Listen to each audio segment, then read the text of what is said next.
ಸಮಸ್ತ ಕನ್ನಡಿಗರಿಗೆಲ್ಲ ನಮಸ್ತೆ ಹೇಳ್ತಾ ಇದ್ದೀನಿ. ನಾನು ನಿಮ್ಮ ಸ್ನೇಹಿತೆ ಸರಳ.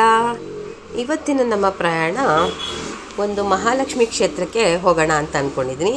ಇದು ಮಹಾಲಕ್ಷ್ಮಿಯ ಮೌರ ಕ್ಷೇತ್ರವಾಗಿರುವಂಥ ಕೊಲ್ಲಾಪುರದ ಮಹಾಲಕ್ಷ್ಮಿ ಕ್ಷೇತ್ರ.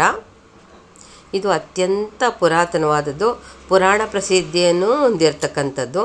ಹಿಂದೂ ಪುರಾಣದ ಪ್ರಕಾರ 51 ಶಕ್ತಿಪೀಠಗಳಲ್ಲಿ ಈ ನಮ್ಮ ಕೊಲ್ಲಾಪುರ ಮಹಾಲಕ್ಷ್ಮಿ ಕ್ಷೇತ್ರವು 18ನೇ ಶಕ್ತಿಪೀಠವಾಗಿ ಹೊರಹೊಮ್ಮಿದೆ. ಈ ಕ್ಷೇತ್ರದ ಬಗ್ಗೆ ನಿಮಗೆ ಅನಿಸ್ಬೋದು, ಇದೊಂದು ಶಕ್ತಿಪೀಠ ಅಂತ ತಿಳಿದಿರೋವಂಥದ್ದು. ಆದರೆ ತಾಯಿ ಸತೀದೇವಿಗೆ ಅಥವಾ ಪಾರ್ವತಿಗೆ ಸಂಬಂಧಿಸಿರತಕ್ಕಂಥದ್ದು ಅಂತ ಅನ್ನಿಸ್ಬೋದು. ಆದರೆ ಇದು ಲಕ್ಷ್ಮಿಯ ಕ್ಷೇತ್ರವಾಗಿದ್ದು ಹೇಗೆ ಅಂತ ನಿಮ್ಗೆ ಅನಿಸುತ್ತೆ. ಈ ಕ್ಷೇತ್ರಕ್ಕೆ ಪ್ರಯಾಣಿಸುವ ಮಾರ್ಗಗಳು ಹಾಗೂ ಅದರ ವ್ಯವಸ್ಥೆಗಳು, ಕಾಲಾನುಕ್ರಮ, ಯಾವಾಗ ಹೋಗಬೇಕು ಮುಂತಾದವುಗಳನ್ನು ನಂತರ ತಿಳಿಯೋಣ. ಈಗ ಈ ಕ್ಷೇತ್ರದ ಬಗ್ಗೆ ತಿಳ್ಕೊಂಬಿಡೋಣ.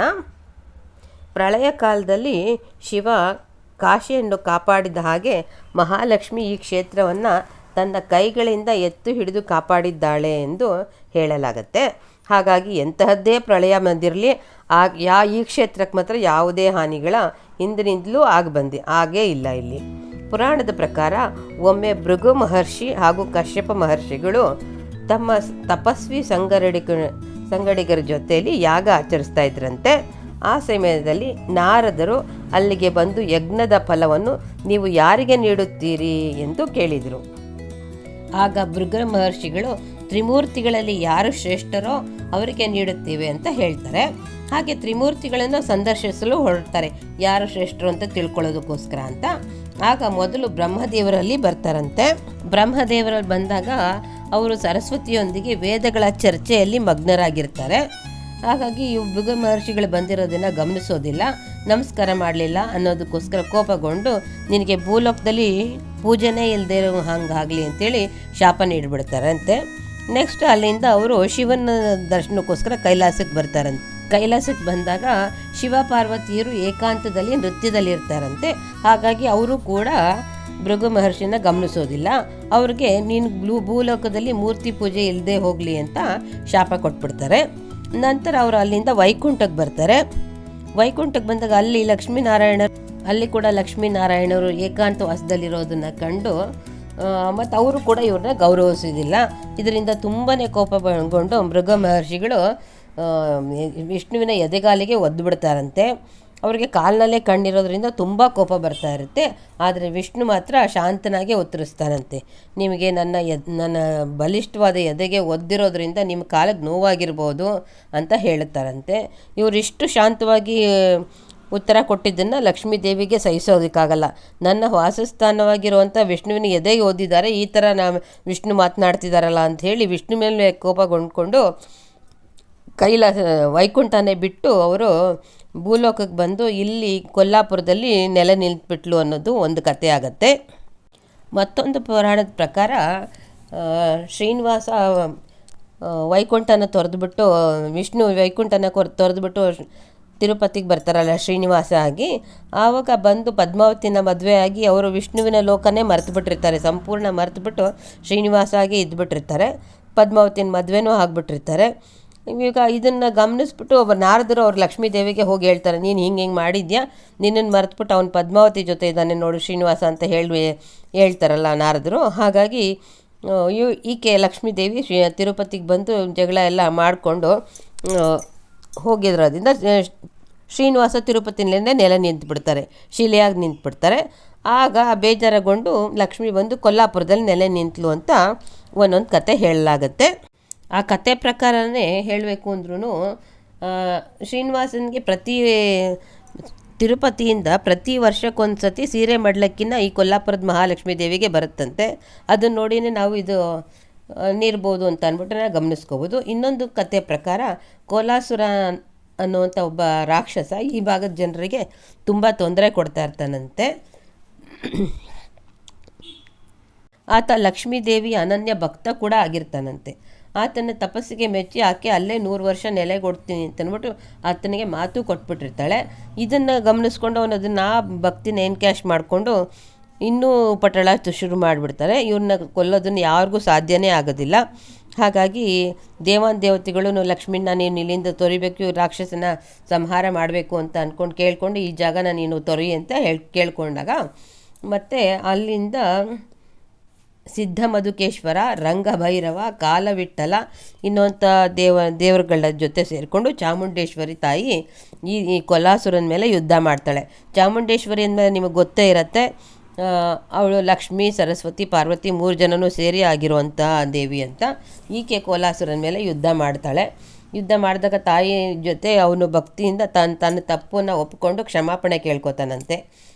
ಆಗ ಕ್ಷಮಾಪಣೆ ಕೇಳಿಕೊಂಡು ಈ ತಾಯಿಗೆ ಈ ಕ್ಷೇತ್ರನ ನೀನು ತೀರ್ಥಕ್ಷೇತ್ರ ಆಗಿ ಮಾಡು, ನೀನು ಇಲ್ಲೇ ಸಂಪೂರ್ಣವಾಗಿ ನೆಲೆಗೊಳ್ಬೇಕು ಅಂತ ಕೇಳ್ಕೊತಾನಂತೆ. ನನ್ನ ನೆನಪಿಗೋಸ್ಕರ ಅಂತ ಈ ಕೊಲ್ಹಾಸುರನ ನೆನಪಿಗೋಸ್ಕರ ಅಂತ ನನ್ನ ಹೆಸರನ್ನೇ ಈ ಕ್ಷೇತ್ರಕ್ಕೆ ಇಡಬೇಕು ಅಂತ ಕೇಳ್ಕೊಳ್ತಾರಂತೆ.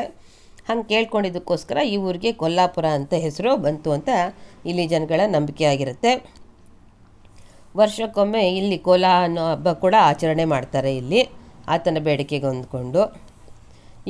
ಈ ಕ್ಷೇತ್ರದಲ್ಲಿ ತಾಯಿ ಉದ್ಭವ ಮೂರ್ತಿಯಾಗಿದ್ದಾಳೆ. ಆದರೆ ತುಂಬ ಶಾಂತವಾಗೇನು ಕಾಣಲ್ಲ. ಉಗ್ರರೂಪಿ ಅಂದರೆ ಇವಳು ಕೊಲ್ಲೋದಕ್ಕೋಸ್ಕರ ಬಂದಿದ್ದಲ್ವ, ಹಾಗಾಗಿ ಉಗ್ರರೂಪಿಯಾಗೆ ಕಾಣ್ತಾಳೆ. ಈ ವಿಗ್ರಹನ ಯಾರೂ ಕೆತ್ತಿದ್ದಾಗಿರೋದಿಲ್ಲ. 40 kg ತೂಕ ಇದೆ ಇದು ಅನ್ನೋಂಥ ಅಂದಾಜು ಮಾಡಲಾಗಿದೆ. 3 ಅಡಿ ಪೀಠದ ಮೇಲೆ 2 ಅಡಿ ವಿಗ್ರಹ ಇದು ಇರೋದು. ಆದರೆ 6 ಅಡಿ ಎತ್ತರದಲ್ಲಿ ಇದನ್ನು ನಿಲ್ಲಿಸಿದ್ದಾರೆ. ಪ್ರತಿ ಶುಕ್ರವಾರ ಇಲ್ಲಿ ವಿಶೇಷ ಪಲ್ಲಕ್ಕಿ ಉತ್ಸವ ನಡೆಯುತ್ತೆ. ಚೈತ್ರ ಪೌರ್ಣಮಿಯಂದು ವಿಶೇಷ ಪೂಜೆ ಕೂಡ ನಡೆಯುತ್ತೆ ಈ ದೇವಸ್ಥಾನದಲ್ಲಿ. ಗರ್ಭಗುಡಿ ಮೇಲೆ ಮಾತ್ರ ಒಂದು ಮೇಲಂತಸ್ತಿದೆ. ಆ ಮೇಲಂತಸ್ತಿನಲ್ಲಿ ಮಾತೃಲಿಂಗ ಅನ್ನೋಂಥ ಈ ಲಿಂಗ ಇದೆ ನೋಡಿ. ಈ ಲಿಂಗಕ್ಕೆ ವರ್ಷಕ್ಕೊಮ್ಮೆ ಮಾತ್ರ ದರ್ಶನಕ್ಕೆ ತೆರೆಯಲಾಗುತ್ತೆ. ಅದು ಕೂಡ ಶಿವರಾತ್ರಿ ದಿನ ಮಾತ್ರ ಇದಕ್ಕೆ ಪೂಜೆ ಎಲ್ಲನೂ ನಡೆಯುವಂಥದ್ದು. ಈ ದೇವಾಲಯದಲ್ಲಿ ಮಹಾಲಕ್ಷ್ಮಿನೂ ಇದ್ದಾಳೆ, ಮಹಾಕಾಳಿನೂ ಇದ್ದಾಳೆ, ಹಾಗೂ ಮಹಾಸರಸ್ವತಿಯನ್ನು 3 ದೇವರುಗಳನ್ನು ಕೂಡ ಒಂದೇ ಇದರಲ್ಲಿ ಗರ್ಭಗುಡಿಯಲ್ಲಿ ನಿಲ್ಲಿಸಿದ್ದಾರೆ. ಅಂದರೆ ಒಂದೇ ಗರ್ಭಗುಡಿ ಅಲ್ಲ, ಮೂರು ಬೇರೆ ಬೇರೆ ಗರ್ಭಗುಡಿಯಲ್ಲಿ 3 ಜನನೂ ಇಟ್ಟಿದ್ದಾರೆ. ಇದಲ್ಲದೆ ಚಾಮುಂಡೇಶ್ವರಿ ತಾಯಿಯನ್ನು ಕೂಡ ಇಲ್ಲಿ ಪೂಜಿಸಲಾಗತ್ತೆ. ಅವಳು ತಾಯಿಯನ್ನು ಕೊಲ್ಹಾಸುರನ್ನು ಸಂಹರಿಸಿದ ಪ್ರತೀಕವಾಗಿ. ಹಾಗೆ ಮತ್ತು ಹಲವು ಗಣಪತಿ ದೇವಸ್ಥಾನ ಇದೆ, ಶಿವನ ದೇವಸ್ಥಾನ, ಚಾಮುಂಡೇಶ್ವರಿ ದೇವಸ್ಥಾನ ಕೂಡ ಈ ಪ್ರಾಂಗಣದಲ್ಲಿ, ಈ ದೇವಾಲಯದ ಆಲಯದಲ್ಲಿ ಎಲ್ಲ ಇದೆ. ದೇವಿ ಪಶ್ಚಿಮಾಭಿಮುಖವಾಗಿ ನೆಲೆ ನಿಂತಿದ್ದಾಳೆ ಮತ್ತು ವರ್ಷಕ್ಕೆ 2 ಬಾರಿ ಸೂರ್ಯನ ಕಿರಣ ಗರ್ಭಗುಡಿಯಲ್ಲಿರುವಂಥ ಪಶ್ಚಿಮದ ಕಿಟಕಿಯ ಮೂಲಕ ಸೂರ್ಯನ ಕಿರಣದ ಮಹೋತ್ಸವ ನಡೆಯುತ್ತಂತೆ. ಅದಕ್ಕೆ ಕಿರಣೋತ್ಸವ ಅಂತ ಹಬ್ಬ ಆಚರಣೆ ಮಾಡ್ತಾರೆ. ಅದು ಮಾರ್ಚ್ 21ನೇ ತಾರೀಕು ಆಗಿರುತ್ತೆ. ಈ ದೇವಸ್ಥಾನಕ್ಕೆ ದತ್ತಾತ್ರೇಯರು ಪ್ರತಿದಿನ ಭಿಕ್ಷಕ್ಕೆ ಮಧ್ಯಾಹ್ನದಲ್ಲಿ ಬರ್ತಾರೆ ಅಂತ, ಯಾರ್ದೋ ರೂಪದಲ್ಲಿ ಬರ್ತಾರೆ ಅನ್ನುವಂಥ ನಂಬಿಕೆ ಇದೆ. ಅದು ತ್ರಿಮೂರ್ತಿಗಳ ರೂಪದಲ್ಲಿ. ಈ ದೇವಸ್ಥಾನ 6000 ವರ್ಷಗಳ ಹಿಂದಿನದಂತೂ ಹೇಳಲಾಗುತ್ತೆ. ಸುಮಾರು 1800 ವರ್ಷಗಳ ಹಿಂದೆ ಚಾಲುಕ್ಯರ ರಾಜ ಕರ್ಣದೇವ ಇದನ್ನು ಪುನರುಜ್ಜೀವನಗೊಳಿಸಿದ ಅಂತ ಕೂಡ ಹೇಳಲಾಗುತ್ತೆ. ಇದು ಪಿರಮಿಡ್ ಆಕೃತಿನಲ್ಲಿ ಇದೆ ನೋಡಿ. ಇಲ್ಲಿ ವಿಷ್ಣು ಶ್ರೀನಿವಾಸನ್ ತೋರಿಸಿದ್ನಲ್ಲ, ಈ ಶ್ರೀನಿವಾಸನ್ನು ಇಲ್ಲಿ ಇದನ್ನು ನಿರ್ಮಿಸಿದ್ದಾರೆ. ಈ ಶಿಲ್ಪ ಕಲಾಕೃತಿಗಳಿಂದ ತುಂಬಿರುವಂಥ ಕಂಬಗಳು ಈ ದೇವಸ್ಥಾನದಲ್ಲಿ ತುಂಬ ಆಕರ್ಷಣೀಯವಾಗಿದೆ. ದೇವಿಯ ಗರ್ಭಗುಡಿಯ ಮೇಲೆ ಶ್ರೀಚಕ್ರ ಕೂಡ ಇದೆ. ಇದು ಶಂಕರಾಚಾರ್ಯರು ಸ್ಥಾಪಿಸಿದ್ದಾಗಿದೆ. ಅಲ್ಲದೆ ತಾಯಿ ಪಶ್ಚಿಮಾಭಿಮುಖವಾಗಿ ನಿಂತು ಕೈಯಲ್ಲಿ ಕಾಮೋದಕಿ, ಕೀತಕಬಲ, ರಸಪಾತ್ರೆ, ಗದೆ ಇದನ್ನಿಷ್ಟನ್ನು ಧರಿಸಿದ್ದಾಳಂತೆ. ತಾಯಿಯ ತಲೆ ಮೇಲೆ ನಾಗನನ್ನು ಕೂಡ ನಾವು ನೋಡ್ಬೋದು. ಈ ಕ್ಷೇತ್ರ ಪಂಚಗಂಗಾ ನದಿ ದಡದಲ್ಲಿರೋದು ಒಂದು ವಿಶೇಷ ಆಗಿದೆ. ದಿನದಲ್ಲಿ 3 ಬಾರಿ ತಾಯಿಗೆ ಪೂಜೆ ನೆರವೇರುತ್ತದೆ. ಬೆಳಗ್ಗೆ 5ವರೆಗೆ ಕಾಕಡ ಆರತಿ, 12ವರೆಗೆ ಮಹಾಮಂಗಳಾರತಿ ಮತ್ತು ರಾತ್ರಿ ಒಳಗೆ ಭೋಗಾರತಿನ ಮಾಡ್ತಾರಂತೆ. ಮಹಾರಾಷ್ಟ್ರದಲ್ಲಿ ಒಟ್ಟು 4 ಶಕ್ತಿಪೀಠಗಳಿದೆ ಅಂತ ನಾವು ಗಮನಿಸ್ಬೋದು. ತುಳಜಾಪುರದ ಭವಾನಿ, ಮಾತೃವಿನ ಮಹಾಮಾಯಿ, ಸಪ್ತಶೃಂಗಿಯ ಜಗದಂಬಾ ದೇವಿ ಹಾಗೂ ಕೊಲ್ಲಾಪುರದ ಮಹಾಲಕ್ಷ್ಮಿ ದೇವಸ್ಥಾನ. ಈ ಶಕ್ತಿಪೀಠಗಳು ಸತೀದೇವಿ ಕಣ್ಣು ಬಿದ್ದಿರುವಂಥ ಜಾಗ ಆಗಿದೆ ಅಂತಲೂ ಗುರುತಿಸಲಾಗಿದೆ. ಇಲ್ಲಿಗೆ ಹತ್ತಿರದಲ್ಲೇ ನಾವು ನೋಡಬಹುದಾದ ಮುಖ್ಯ ದೇವಸ್ಥಾನ ಅಂತಂದರೆ ಜ್ಯೋತಿಬಾ ದೇವಸ್ಥಾನ ಕೂಡ ಒಂದಾಗಿದೆ. ಇದನ್ನು ನೀವು ನೋಡೋದನ್ನು ಮರಿಬೇಡಿ. Thank you for watching.